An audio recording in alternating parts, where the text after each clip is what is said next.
Was that from Unconstitutional? Yeah. That was some clear audio, by the way, Andy. Was it bad? No, it was great. I've never sounded that clear in my life. You did, didn't you? Yeah. By the way, New York Story and Unconstitutional is streaming on Netflix right now, and follow him on Twitter. And long story short, it'll be on there soon since apparently HBO got hacked. Yes, we'll get into that in a few minutes. Long story short, yeah. It was on there. It was on HBO. Yeah. So that's people will be getting that. They'll finally start watching it again. Hit him up on Twitter at I am Colin Quinn, and visit colinquinn.com. He's selling what do you got? Shot glasses and ashtrays. Yes. colinquinn.com for his tour dates. I don't remember you having a website or did you? I do have a website, but it's a very recent acquisition. It is, right? Yeah, only a few months. I figured it. I sell T-shirts that make no sense, but they're very comfortable. But if you read them, you'll be like, "What's this T-shirt mean?" Nobody understands. I've sold like 6. I can't even picture you selling anything. Yeah, You're such a. I mean, Quinn is the real deal. He is an artiste, not in it for the money.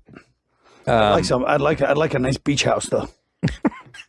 That would be nice, wouldn't it? Nice peaceful beach house. Absolutely. Like you ever see Manhunter? Remember at the beginning when he's on the beach? No, I don't. Dream Much, Will. It's the greatest movie ever. This is the original Hannibal. Yeah, with what's his name? The blonde head. William Peterson, yeah. What's his name? William Peterson, yeah. No, that's not who I was thinking of at all. Didn't they do the one with Tony Randall?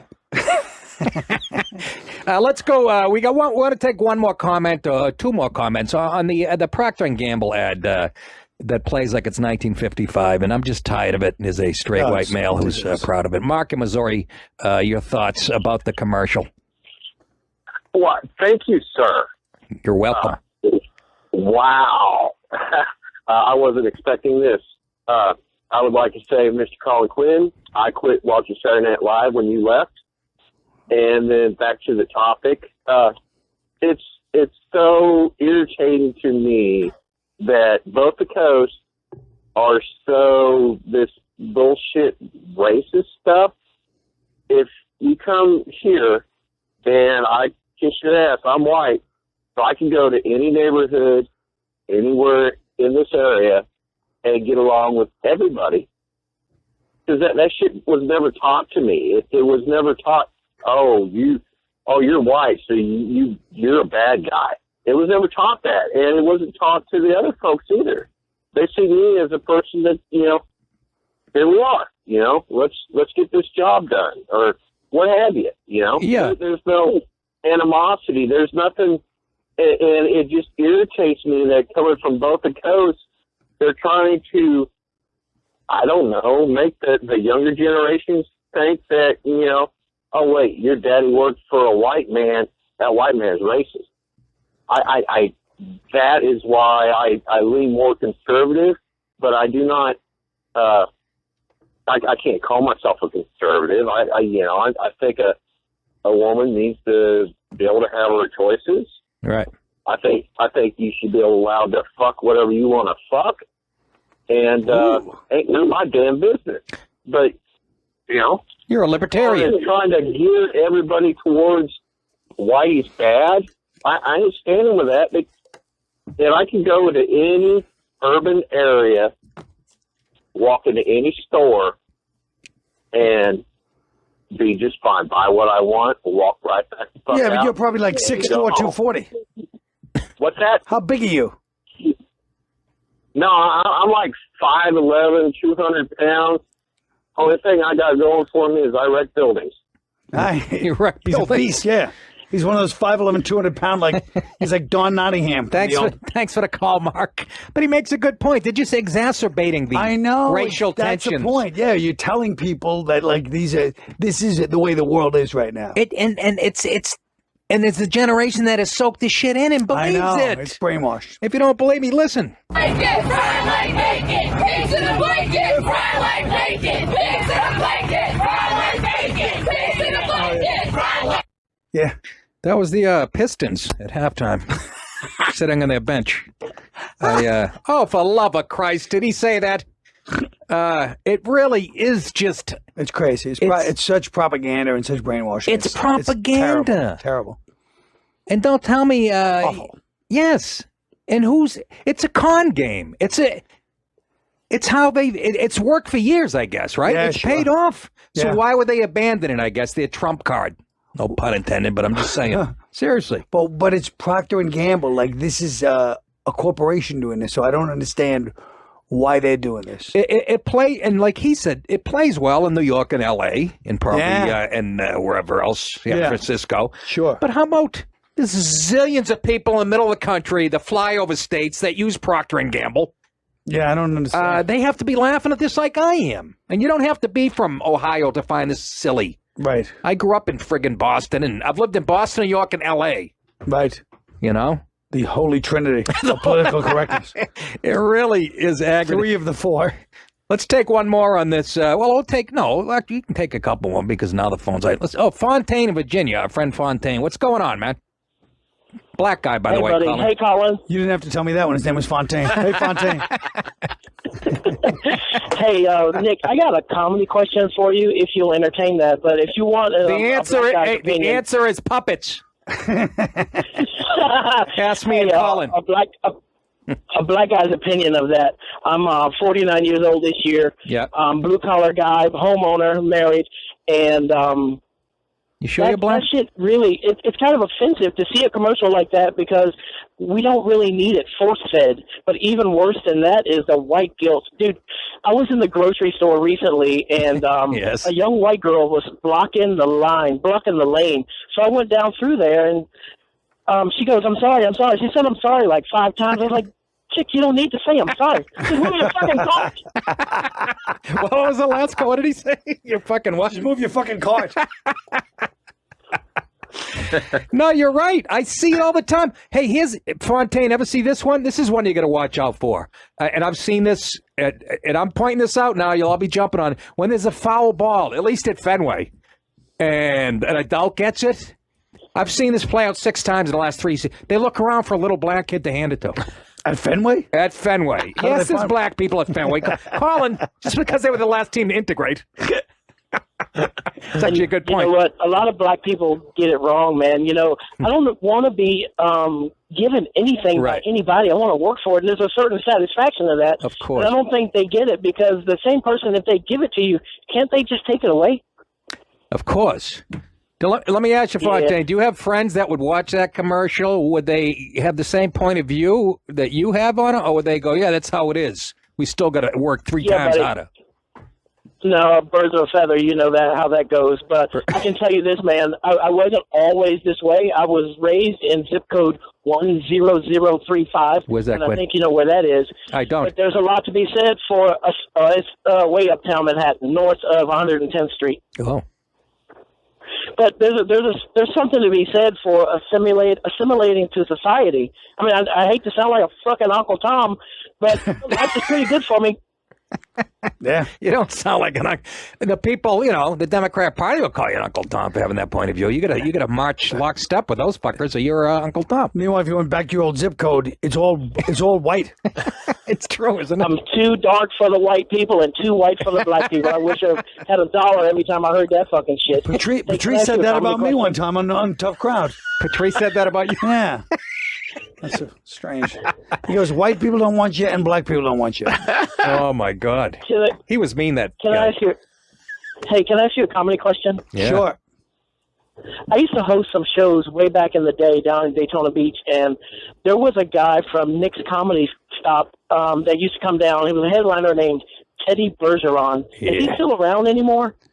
What is the latest on Teddy Comedy? Well, it's funny you say that because I actually do have the latest on Teddy, which is he lives in Las Vegas. Oh, that's And he pals around with one Mike Reynolds. Oh, Who's a Jesus. friend of mine from years ago. That means so he's Teddy, Teddy is doing. He does an occasional set, but as you probably noticed, then he has some issues that. Yeah. Yeah. Yeah, he did.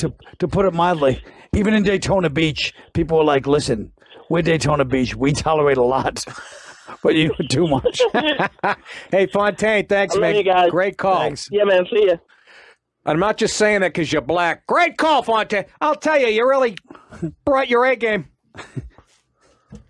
Oh, my God. Now I find that funny, a black guy named Fontaine calling from Virginia asking about Teddy Bergeron. Yes, I love it. That is unbelievable. And I'm actually one of the few people that would has know information on him. exactly. I mean, I'm not even from Boston, but because of Reynolds. He sends me pictures of Teddy standing there. What, in a with hospital dazed room? Look on, no, just a dazed look on his face. No, in the middle of like the Vegas place. Like, you ever see like remember in Casino when they set up like the Gutter Gulch, like the place where Pesci and his sleazy crew work out of? Yeah. All the streets, all the backgrounds look like that. Whenever Reynolds sends me a picture. It's always like the part of Vegas where it's like, oh, I don't want to go there. When you said that Reynolds sends you a picture of him and I honestly got the mental picture I got was Bergeron in a hospital bed and Reynolds rubbing ice on his lips, just trying to keep him moist. Yeah, it's basically John Voight trying to put a blanket over Dustin Hoffman. Isn't that funny? The Fontaine, black guy from Virginia, asking about Teddy Bergeron, and one of the things Teddy was known for at Knicks when I first started, he comes in one night. I'll never forget this. He goes on after Steve Sweeney, who's the king of Knicks. This is in the heyday. Sweeney almost gets like a standing ovation. Sure. Teddy Bergeron goes on after him and is doing like a little dumb accent. Like he was acting like he was new on stage, and the crowd started booing him and shit and stuff. And they started, Yeah. And then all of a sudden he puts a boombox on the table. Goes behind the curtain, comes back. He's dressed like Michael Jackson. This is a pasty white Irish guy, Yes, blonde eyelashes, the in whitest, his 50s at the time, right? Whitest, pastiest, out of shape Irish guy, red hair. Puts on Beat It and dances better than Michael Jack. You wouldn't, the fucking room, 350 people like this. He's lip syncing the whole thing, moonwalking, doing every move from the video. I've never seen an audience go from "fuck you, get off" and shit, and he got that partial standing ovation. I remember half the room standing. He was a little creepy in his funniness. He was kind of brilliant. Well, they said he was a brilliant guy, but then was it you or somebody told me that the day after you did the Tonight Show, back when that was like made his whole career, he did a Tonight Show Carson and killed. And it was like this amazing set. And they said the next night they stepped over him on their way into Knicks. Yeah, me and Kenny Rogerson stepped over. That wasn't. It was a few years down the road. Didn't his dad get killed right after he did his Tonight Show? Oh, his really? dad died of something. That's what said. But yes, me and Kenny Rogerson were walking into Knicks one night to work on a Friday night. There's a line around the block. The doorman trying to pick this guy up, laying in his own. It was Teddy. Oh my God! And of course, Kenny Rogerson, being the comedian that he is, as he's stepping over me, he goes, "Didn't I see you on the Tonight Show?" And then he goes, I wonder what he did with that money. That's what Kenny Rogerson in one breath. That's Boston comedy right there. Yeah, it is. So many funny guys. Well, at least at Knicks. Yeah, I told you about that Knicks thing with me and Steve Sweeney killing. Oh my God! What happened? I told you that story. I mean, I'm sure you've heard it over the years, but where Sweeney, it was my first time in Boston. I go on the first show Friday night. I'm like, it's not that bad, Knicks. Everybody says it's so bad. Yeah. Second show, I go up. I didn't know they would give me the big setup because the MC is the headliner. Right. So Sweeney goes up. Chance Langston comes up to me and he goes, Colin, I have a 45-minute drive home. My wife is very upset. Can I, you don't care if I go on first, do you? Like, they weren't asking. They were just saying them. So I go, all right. Him and Sweeney go on. He's got a guitar. I didn't know. He's up there killing. Chance. Yeah. Sweeney comes out. The crowd's going nuts. Now Sweeney comes out with a mop on his head and starts singing "Come Back to Jamaica Plain." They do this whole improv singing, the two of them dancing and singing, and the crowd's going, bah! It's like the Late Show Friday anyway. And then he goes, and then Chance walks off standing on, and Steve goes, "Ladies and gentlemen from New York, Colin Quinn." I go on stage literally in 5 minutes. And remember something, I don't understand. Like, I never saw guys like this because I'm from New York. So, right. So I'm seeing a bunch of guys in like Izod shirts and white pants and like deck shoes. With red hair and blonde eyebrows, and so I'm thinking, oh, these guys are like waspy guys. They're pussy, you know what I mean? I figure they're from Kennedy, where the Kennedys are from. There's like 50 of them yelling. But I go, look at these guys. I should have noticed they had like tattoos and a little bigger than the average, But I'm just thinking, oh, these waspy idiots, spoiled kids, you know what I mean?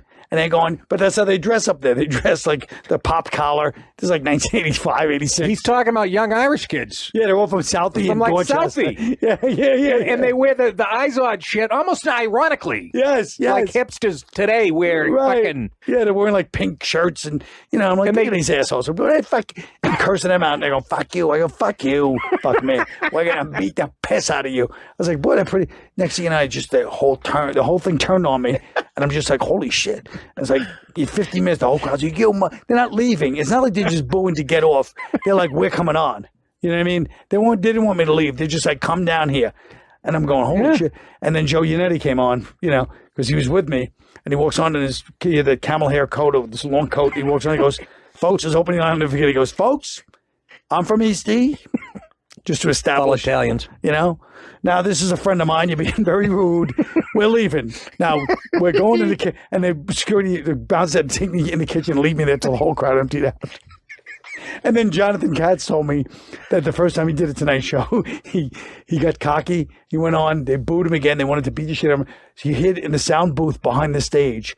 And then the owner came out and goes, Jonathan left. They go, bullshit, he's in that booth. He goes, no, there's a door there. There's a secret door he left out the back. Dr. Katz has left the building. He had to lie to them.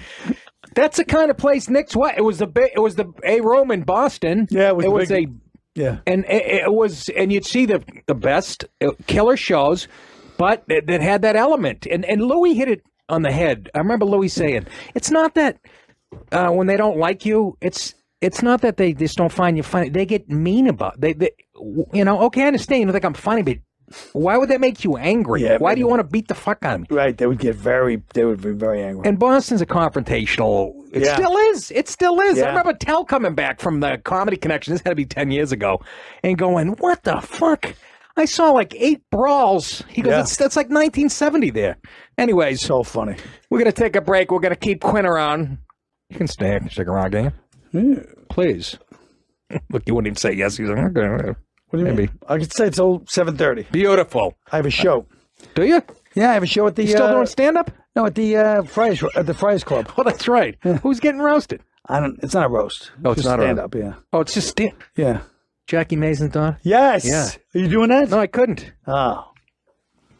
That's so funny. I got to run out of here. Anyways. All right, so we come back, 866-969-1969, and we will talk. I want to talk about Quinn's trip to Ireland and to my homeland of Italy, where he's had some really mean things to say. Back after this. What everybody always says. Unbelievable. Woo! That's the great Colin Quinn. That's from New York Story, no? No, I think that's from Is it? Constitutional. Is it so? Yeah. Holy moly. Those are both streaming still on Netflix? You sound like you don't believe me, but yeah, they are. No, I believe you. I didn't. Did you gonna write be- these, Donna? they're I thought gonna my be on, producer did. They're streaming, they're being hacked right now as we speak by whoever did HBO. Follow him on Twitter at I am Colin Quinn and visit colinquinn.com for his tour dates. Yeah, you can buy a lovely T-shirt. But they're very comfortable T-shirts. They're good for sleeping in. He's got a shirt that says, I'm with Mama Luke, with a picture of me. Huh? Hey, so, all right, you just got back from, let's talk about your homeland first, Ireland. Right. Was it a festival over there? Right. Yeah, it was an Irish comedy festival, Dublin Comedy Festival. So I guess Eddie Brill put it together. They, No? Yeah, and it was, it was so funny because, it's like everybody there, I'm looking at I'm seeing all my relatives because I was never there. So I'm looking at all my, like everybody there, I'm like, that looks like my cousin. That person's posture is like my, you know what I mean? It's this Irish posture. Yes. But I mean, I felt like so, like connected immediately, even though they hate Irish Americans. And I talked about that the whole time, of course, on stage. They don't hate us, but we annoy them. You know what I mean? Why is that so? This place Rosie O'Grady's, I go in for a drink. They have this heavy Irish accent. The bartenders are from, and I go, what are your favorite beers? And he goes, Guinness and Budweiser. Yeah. And they sell Bud by the ton in Ireland. That's like going to Italy and going, ragu out of a jar. That's how I took Budweiser. That cat piss. Are you kidding me? Yeah, but Guinness, everybody drinks Guinness over there. That I kind of understand, but yeah, it's too smooth for me. But that kind of. So why would they hate Irish Americans. Well, they hate Irish. They call us plastic patties, like fake Irish guys, you know? And plastic they patties. call them plastic patties. And they feel like, well, first of all, they don't like the fact that we come over and go, hey, any Quinns around here? Like everybody wants to, you know what I mean? Yeah. And then they said, and they hate the fact that that we're always like, say, I'm Irish. So one of my things I was telling them, I go, I know you guys don't like, we say we're Irish because we're not, we're American. And I go, I never say I'm Irish. I say I'm Irish American. I go, I'm lying. I say I'm Irish my whole life. Nothing you can do about it. I've been saying this since I was 3. What are you going to come over and fucking police me? But what I heard they do, which I don't know if it's true, because, you know, Irish is tourists anywhere, but, you know, we're like, hey, you know, American, Irish. And they said that you know, everybody goes to kiss the Blarney Stone, and I heard the locals piss on it. Oh, my God. I would be surprised. We're talking about the you know, kids with the pop-up collars at Nick's. Right, It sounds like this type of They piss They're pissing on the block, and then people put their lips. Oh, come on! I don't know if that's goodness. true. Maybe this Oh, guy I'm that washes sure it it is. off. They probably have to wash it off, or it would eventually disintegrate. Yes, all the acidity. Yes, especially from those people. It's not like they have a great diet. Cabbage and Budweiser. They should be shitting on it. Unbelievable. How 866-969-1969. We're talking to the great Colin Quinn, who just did comedy in Ireland, and I've done comedy overseas a handful of times, and my shit really doesn't fly. I got to be honest with you. I feel like I have too many Americana references in my act or something. I don't know, but you're like Shakespeare with your one man shows. You study human behavior and you're like a sociologist and a. But you also do get a lot of you get a lot of like chemist instead of drugstore, news agent instead of bodega. Like there's things you say the wrong. You're gonna say the wrong word. Like a lot of stuff. The Irish guys say I didn't get, but the whole crowd's crying, and a lot of stuff we say, they'll like you think that's my big joke. It's not getting laughed. But even there's a couple of political correct, like Really? one tweet like Colin Quinn, how could you allow his homophobic, because they do a whole thing about the Catholic Church. How could you talk about the Catholic Church without mentioning the gay influence? You know what I mean? It's not even homophobic. It's just a big, you know. And so anyway, of course, you know, people are always Somebody tweeted that? yeah, somebody's always on. There's always somebody on point somewhere making sure. You know what I mean? Yeah. But most people loved it. I mean, I did great there. I really Did you? Yes, I loved it. Did you really? I would have done it in Italy if I could. If I could have done comedy in Italy, I would have loved it. I didn't go over well there either. Wouldn't that be I great bet- to do comedy in Italy? I don't know. Would it? I don't know. I mean, people do it in France in English. I know, but you don't know who's in the audience. Even at Nick's in the 80s, I told you. Yeah, oh yeah. Big Italian guy and his wife, she's yelling shit out. I started zinging her. Fucking, it was actually at Kowloon's, Nick's at Kowloon's above a Chinese Yes. restaurant. It's an Italian guy. He had like an 18-inch neck. I'm zinging his wife. He goes like this. He had a sports coat on. He opens it. There's fucking butt of a gun stick. I'm like, Yeah, she's a good lady, though. I'm just busted. Look at her. She's beautiful. Well, yeah, they used to have the, remember in the 80s they had like the cop was, the security cop, they had a cop at the door, an armed cop at Nick's. Yeah. This is the difference. They have an armed cop at Nick's for security because kids are so rowdy. Yeah. And if you wanted Coke, you had to go see him. It was wild. What a wild place, man. And Dominic ran it, and who knows what he was into. And Right. Don Gavin would come in with a picture of Black Russians on one hand and a newspaper. He'd go right into the office and bet college basketball. He'd be in there. And they'd call that into the MC would bring him up. He'd be in there, run out, you know. Yeah. Guy couldn't have been happier. He come in, the guy's already been doing it for 30-something years. He's got his newspaper. He fills out his. Well, Don Gavin was that guy. Like his first hour apparently was like just almost off the top of his head. Like the first time he did comedy, Lenny Clark wanted to fight him because he goes, "Where have you worked?" It was an before?" open mic. He goes, "No, I never worked before." He goes, "Where'd you work before?" He goes, "No, I never worked." And Lenny was going to fight him. Yeah. He's like, "You're lying." It was an open mic. You think alcohol might have been involved in that conversation? This is You're like lying, fucking bastard. This is circa 1978. Yeah. At the Ding Ho. You think they might have got it? And if you guys want to, the stories Colin bringing up, we're talking Boston. There's that when Stand Up Stood Out, that Right, documentary. France Alameda's movie. Yeah, if you want to, and you don't have to be from Boston to appreciate it. If you're a stand-up fan, please get that when stand-up stood out. Yeah. You'll be so. I remember Fran calling me to be I'm like, Yeah. I'm not going to go to L.A. This is not going to see the light of day. Right. And then when I watched, I almost started crying. I was so upset. Yeah, of course you should. I you know what? But I'm like, I didn't belong in that anyways. I mean, He had all those crazy. he's talking to Sweeney, and these are the guys you want to hear from Kenny Rogers. Oh, they were nuts. And Kenny's sitting there going, well, they were interviewing him. He's in like a shitty comedy club. He's like, yeah, I'm here tonight, but because I was doing blow every night instead of working on my act. The guy was. It reminded me. They were like hockey players from the '70s. They were these like guys with these giant mustaches, and they were just wild, maniac, chain smoking, drinking coke. Just all their money went, and they just went on there and just went crazy. They lived in a house together. Yeah. Kevin Meaney and Kremet. They had a house like off of a Com Ave, like a fraternity for comics. And Yeah. didn't you get dragged over there? I thought that was one of No. When I went up there the first time I went there, it was '86, and I said, "Thank God I don't live here because I would have died. Thank God I was in New York comedy." Yeah, you which is would have. all the Jews that don't drink. You know what I mean? They were like, "Hey, we're here to do comedy. We're here to do this," and it wasn't like a culture like, "Let's get whatever." In Boston, I was like, "I'll die. I'd die up here. I'd never live. I'd never last." And people did. Yeah, they did. They would kick me out of the green room at Nick's because I wasn't doing blow at that point. They'd go, "Hey, get in, get out," and then Panette would waddle in there with Kenny and Sweeney, and the door would slam. Yeah, and then I did it once. Panette, after a couple of years, wore me down. After like a year and a half, I did a line before I went on. I'm on stage, and I'm up there, and my hand was in my pocket. Some guy yells out right in between, "Hey, relax up there." I looked out. I had my hand. I was jiggling my car keys in my pocket, like a mile a minute. He goes, "Hey, relax up there." Everybody started laughing. I looked down at my hand, and then my lip kept getting stuck on my teeth and shit. And I come off and say, because my timing was all fucked up. He thought it was so. How did he not die that night? Well, I got thrown off when the story opened with Panette finally wore me down. I was like, "Oh, where's this going?" Let's go to, excuse me, Randy in California has a comment about the Blarney Stone, actually. Randy, say hi to Colin. Hey, Nick. Hey, Colin. Great show. I'm surprised you actually took my call because I figured you'd assume I'm some liberal asshole. Well, I did, but you seem like a nice guy. But I lived in Scotland, Edinburgh specifically, for my undergrad, and we used to go over to Ireland all the time.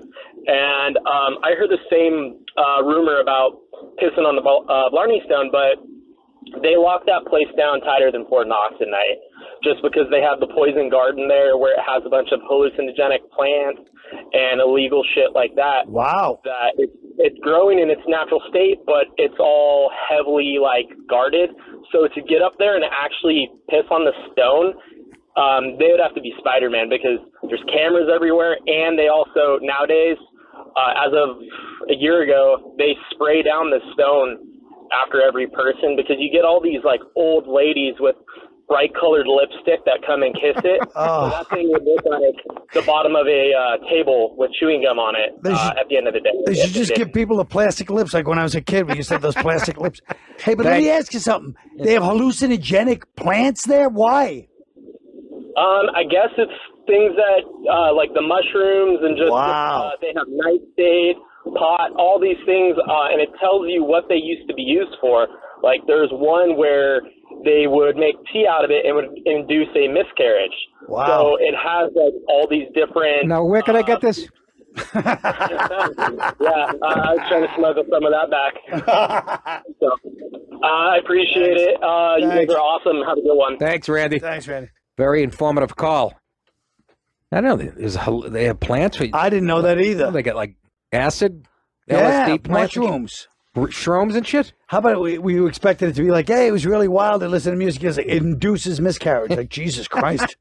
Randy, take it to a dark place, why don't you? Get that up to 180th and Lenox. What? It's a joke, everybody. Lenox doesn't go to 180th anyway. I know. That's why it makes no sense. You can't get in trouble for something that logically couldn't. Dump that, will you? Just from Colin's look on his face. Too late? Yeah. Oh, what the fuck? 16-second delay. Nothing Come on. bad. All right. Yeah. The other time he told me he dumped something to him, my wife goes, that got through the second time. It's like a Cheech and Chong. When I get mad at him, I play You know, I fucking hate the way you make me fucking ride you. Now get the fuck out of here. I like that they listen to Disco Inferno in the background. Yes, that was at the golfers' ball. Remember Richie April? No, the garbage man's ball. Oh, yes. Richie April goes, oh, yeah, the fucking garbage bowl. Tony comes up to Richie and goes, hey, can I get some Coke off you? Richie's like, are you not selling that in fucking, I have to go over to Nutley to get it? I have to go stop in Nutley to get it? What the fuck are you talking about? I'm selling it with your uncle. He goes, I don't give a fuck if you sell it with Walmart. It stops the fuck today. I love that old Uncle Junior selling Coke. Yeah, I know. An old man. Absolutely. You saying that wouldn't happen? No, I'd say, of course it would. Connor in South Dakota. You're an Irish American. Are you an Irish American, Connor? Yes, my grandparents came over from County Kerry, so I'll give a little perspective for, I run into a lot of Irish people who off the boats, over the years that, they obviously, like Colin said, they don't like it when Americans refer to themselves as Irish. I usually say I come from an Irish family. I usually don't say I'm Irish. But what I explain to them is that you got to imagine or understand the United States, for the most part, between, the Italians, the Irish, Polish, whomever, they've only been in this country, for a little over 100 years, or maybe more than that, now 150 for the Irish and less for the Italians and all. So, that culture still has not dissipated completely. Now, it's pretty much gone, and we're probably one of the last generations of guys still kind of holding on to that. But there still are parts of, like, either food for Italians, especially not the Irish, our food sucks ass, but, the drinking and the music and everything else. But that has not gone away. So, I try to explain to them that we still hold on to that because we can still remember people in our families that came from those places. And once I explained that to them, I think they sort of understood. They don't still really accept it that much, but they kind of get it a little bit. Right. The other thing they really don't like is my father, for example, absolutely hates British people. Yeah, I know. They still hate British people. Yeah. So whenever he starts talking about how much he hates the British and, he shows not support for the IRA, but like, they had coming kind of an attitude. They say, well, you would have no idea what that was like to go through the troubles, all that stuff in Northern Ireland, because my dad's grandmother was from Northern Ireland. Right. So it's, so they say, you don't know what it's like. You can't understand what the fears that caused in this country. So you got to kind of, you got to avoid that and just try to explain to them, hey, listen, we're still trying to hold on to the last threads of our culture in this country. It's pretty much gone. There's the Irish neighborhoods in most major cities are pretty much, kind of turned to either hipster neighborhoods or taken over by. I know. Didn't you watch New York Story? Yeah. I explain all this. Well, that's where you got all this information. Yeah. Thanks for the call, Connor. Appreciate it, man. Thank you. Thanks. I thought it was starting to sound familiar. Where have I heard this before? I was like, hey, wait a minute. South Dakota, too. That's kind of wild. Yeah. That must be wild out there. The Badlands. By the way, you ever see the movie The Badlands with Martin Sheen and Sissy Spacek? I don't care for Sissy's work. Oh, it's one of the best. Just the opening, the conversations they have. It's the most brilliant dialogue. You're hit and miss with the movies. You gave me that. What? What did I turn you on to? It wasn't good. Some of the most horrendous. Oh, yeah? Like what? Like Just Friends? Funniest movie, underrated of all time. Which one was? Remember with no. Ryan Reynolds? I don't know. Yeah, no. But you show me, what's the one? Clooney burned this script or whatever the fuck it was called. Burn After Reading? Yeah. Well, I didn't love it, but I mean, it was funny. I mean, I did not see an ounce of funny in that. You didn't think him funny when he's just this idiot with his dildo machine? I don't even remember that. I don't think I recommended that one, but it was kind of funny. Yes, you did. Right. And there was another one, some British people that they were selling food out of a truck or something. That's kind of, what you loved. And it was too culture. It was too highbrow for me. Yeah, Lee. What's his name? Mike Lee. Oh, God, I love that movie. Mike Lee, strong middle. Yeah. Out of fucking Pittsburgh. What was that called? I can't remember. And I'm not saying Life is Sweet. Life is Sweet, which, and I could see how you loved it because you're, like I said, you're more of a Shakespeare maybe you saw it type. maybe you're in a bad mood. But do you remember the guy's name was Aubrey? He's this big guy just standing there in love with her, and she's like, It's no, pretty funny. I told you I didn't find any humor in it. Oh, fine. But The one movie you did suggest that I love was a documentary on the Broad Street Bullies. I thought that had. Anyway, let's get to Italy before we let you go. We got a few more minutes with Quinn here. I loved Italy. You went to Rome. I need to go back to Italy. What did you love about? Was it? You said just Rome, but you went out. I went to Rome, Florence, and Siena. But I'll tell you the truth. What I love about it is, first of all, the whole city. They never knock down all these buildings. Right. So every block you're on, you're with a building that's 2,000 years old. Yes. Or 1,500 years old. It's amazing. It's like being at Helium. Go ahead. And just that, you walk into, like, let's say you walk into a church, not a random church, but one of the church, but there's no tourists there. Yeah. They're inside, but I'm just like, let's go into this church. Giant, like, Caravaggio in the middle of this church. And it's like, just the amazing, like, the joy that they had, the Italian people, you know what I mean? That they had this joy to just say, we're going to put all, what happened to that? What happened to that joy? I'm sure, but but I'm just saying, just the beauty, like just statues and like all colors. It's amazing. You know what I mean? Yeah.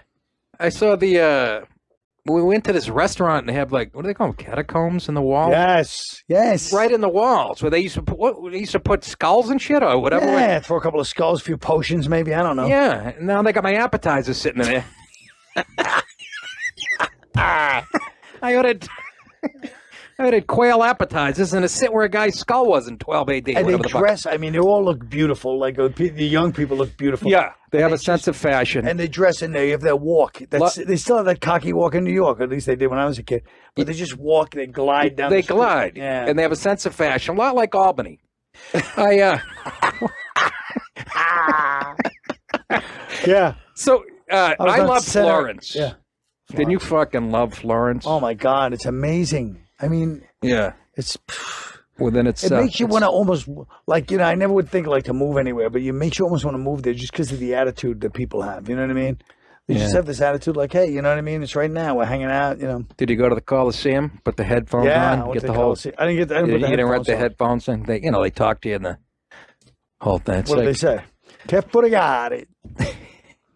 Basciato calà. They said that Beyonce will be doing the halftime show. Oh, but I like those things below. Yes. Yeah. Where they in the Coliseum. Yes. Where like they have all the things. You're waiting to go on. It's like the green room for the Coliseum, and you're waiting to fight a lion. And there's like a lion in the next stall next to you. Yeah. Can you fucking imagine? And they're waiting to go on too. They're probably just pacing. It's how you felt at Nick's. Yes, exactly. Back. Pacing back and forth like a lion. That's what I remember from that too. Those rooms downstairs where you imagine? So cool. And if you can't imagine, go to North Korea because he's still doing that with his people. Jesus. Fucking Shemp Howard from Ching Pa Wing. Yeah, I'd like to do. We should do a European tour. That would be fun, wouldn't it? Yeah, I think Bobby Kelly should open. And we'll have Rogel.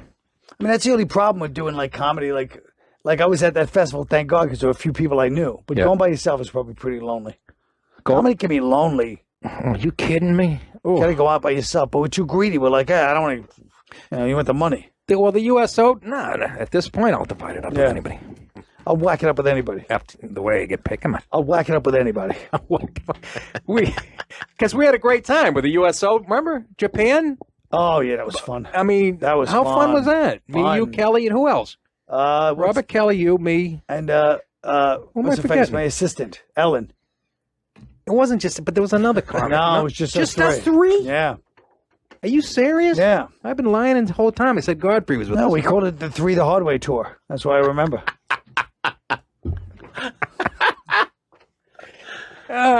Japan was, oh man. Nick Dipaolo, Japan. Just in case you think, Nick, I'm telling you right now, every night he would call the Marines politically correct pussies, and every night they would take it and come up to him afterwards and go, "You're right, sir. They make us be politically correct." So if you think he just yells at you, don't kid yourself. He yells at rooms full of Marines, and they took it and came up to him afterwards. And they were smoking outside and going, yeah, we can't. That's the first time I had ever heard of the concept of rules of engagement. And they said, we can't shoot at somebody unless we're shot at. I couldn't believe. I thought they were busting my chops. Right. Again, under fucking jerk off of the last 8 years. No, that was like, what year was that? That was under Bush. Was it on the Bush? Yeah. Okay. That was 2004. It was 2004. No. Yes. I must have went there another time then with Bob Kelly. No, you went to you went with Audie and them to the Afghanistan. Afghanistan, yes. But Rules of Engagement, by the way, a great show. David Spade and Patrick Warburton. let's go. Let's go to Nick in California. Nick has a comment on Burn after reading. Go ahead, Nick. Hey, what's going on? What's happening? Nick, you gotta watch. I just watched it yesterday for the first time. Yeah. The white supremacist, the head guy from Oz, the one who fucks the. Yeah. Yes. He's in that. The CIA superior, right? So everything is going on. There's dead bodies fucking piling up everywhere, and a superior comes in and he's talking. He's like, we'll get the FBI to help interface on these bodies. It's like, no, God, no. Don't get those fucking idiots involved. They'll ruin everything. Just burn it. Yeah. Their solution to everything. What did we learn? I got no fucking idea, but I know if I know, I'd be fucked. So, just right. get through it. I mean, you're right. That last Coen brothers. I'm making it sound shitty, but I gotta watch it but again. you're right. That last monologue by him made me laugh. I watched it twice. Fucking great. It's the greatest. He's so funny. He goes, fuck. What did we learn? Fuck if I know. Fuck. It's just that monologue. You're right. It was so great. I'll watch it again. Nick might have been. You might have been. You're right. I might have distracted. You have to really sink your teeth into it. Andy, did you see that one? Yeah, I've seen it. Coen Brothers, yeah. Yeah. J.K. Simmons. Andy didn't like it that much. Yeah, not my favorite Coens. Well, it's not your favorite. The favorite is Miller's Crossing. Miller's Crossing is the masterpiece of all time. It is good. Not only is it good, but everybody in it is fucking brilliant. And then at the end, John Turturro comes on and steals the movie from everybody. Now, you're going to tell me that was better than Practical Magic with Sandra Bullock. I think Nicole Kidman was in that one, too, wasn't she? Yes, I believe so. I would have gave her top billing over Sandra Bullock, but... Colin sends me a picture on his phone on the way back from Ireland or whatever. And I did this too. I tweeted. He's on the plane. He's on the plane. He tweets the movies. You're on JetBlue, bro. The movie screen on the seat. And it was, what was the movie? It was Analyze This. He has a problem with all those. And then I started watching it. It was your boy Billy's in that, right? Yes. Anything with Billy Crystal. I'll watch Colin will call me. He does this, and I fall for it. He'll give it like a couple months in between. Yeah. Hey, put on HBO. They're doing a thing on Kinnison. I'll flip over. It's fucking. What's the one when Curly's Forget Gold? Paris? Curly's Gold. Oh, Legend of Curly's Gold. City Slickers 2, Legend of Curly's Gold. I fall for it every time. Oh my God, Frank in the Bronx. Final call with Quinn. Say hi to Colin and say bye to him. Go ahead. Hey, Colin, what's up, pal? How are you? How are you, Frank? Oh, I'm fantastic. I was following you on Twitter. It seems like the homeland was good to you. I'm glad you were able to go back, but I can't imagine you in fucking Italy going, how you doing? Forget about it. I mean, is there any comedy in Italy right now? Oh, forget about it. I mean, that's the whole thing now. I don't know. It's not a comedic place. No, the migrants seem to be putting a damper on that scene. Well, a couple of people actually mentioned that to me. He goes, Italy's not going to be Italy. He goes, they should burn down these Moscati. Is that what he said? That's what some guy said to me, yeah. Frank's probably Italian anyway. He's from Bronx. Yeah, Frank, you're Italian, right, Frank? Forget about it. Of course I am. But listen, how do you think Nick's doing there, Colin? You've been around this radio thing. I mean, you are a fucking... you know every movie, every fucking horrible movie. You know every fucking word of every movie. That's right. 16 Candles. Give me a song. That wasn't even a horrible one. That was a good one. I was thinking more of like Love Actually and Notting Hill. Those are my favorites. I saw the last American Virgin the other day. Oh, Jesus. Yeah, it was a bad one. It was bad. The other one was Richmond. What was it? Sean Penn's first movie. Fast Months at Times at Richmond High. No, but you got to, if you really want to watch a good movie, watch Cheaper by the Dozen too with Steve Martin. He's a football coach. It's very good. How about if you like football, you got to watch it. How about Let It Ride? Let It Ride about the horses, the ponies. Oh, that could have been good though. No, I thought it was great. I thought you could have played Crocodile Dundee in that movie. Frank, how about this movie? Me and Colin both read for this. We didn't get it. We were very disappointed. I love you for helping me to construct of my life, not a tavern, but a temple. I'll give you a hint. Tom Papa was in it. Yes. Papa was in it. Oh, yeah. I love you because you have done so much Candelabra. How good was he in that, Michael Douglas? Oh my, both of them. Out of words. How many times did you have to do the sex scene together? They said we weren't believable. It was actually, all right, Frank. All right, Frankie. Thank you. We got a situation. I got that situation. Take it easy. What are the odds he's from East Tremont? About 90 guarantee. Candelabra. Michael Douglas is like one of the greatest actors of all time. But that movie, Colin, I can't make my. I've watched it 6 times because I'm belly laughing. I'm not supposed to be, but at some points in the movie, I'm like, this is a good movie. But then at other points, it feels like a 2-hour SNL sketch with Matt Damon and Michael But that's Douglas. how Liberace was, though. He was that. You were supposed to kind of laugh point, at him. I guess. You know what I mean? Like, he knew people were laughing at him, too. You know what I mean? Like, he knew it was like a kind of a, what do you call it, kitschy. But that's not what they, They knew people were laughing during that Did they? movie. Of course they had to. Come on. Jesus Christ. Come on. I just couldn't. I'd be fucking belly It laughing. wasn't Angels in America. Oh my God. That's let me tell you about Angels.